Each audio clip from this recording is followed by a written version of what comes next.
30, 40 years ago, you had 1 or 2 members of the United States Senate who were women.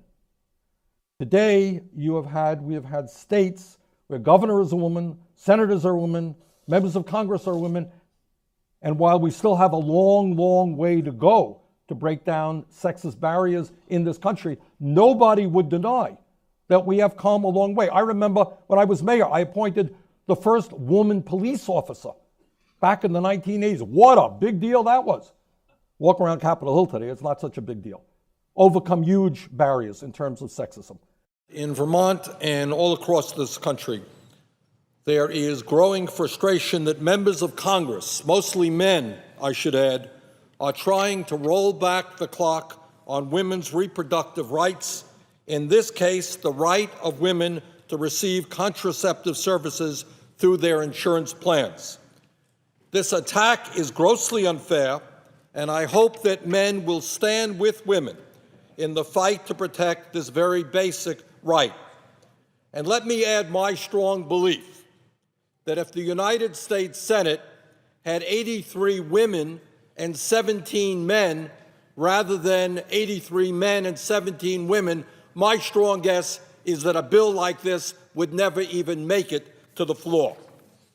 2 years ago, Congress passed a health care reform that will expand health care access for over 30 million Americans who are uninsured, as well as millions of Americans who are covered through their employer. This bill is by no means perfect. I would go further, but it is a step forward in allowing us to catch up with the rest of the industrialized world that guarantee health care to all of their people as a right. Unfortunately, the amendment we are discussing today, Senator Blunt's amendment, would undermine much of the progress being made for women's health care through a new version of a so-called conscience exemption.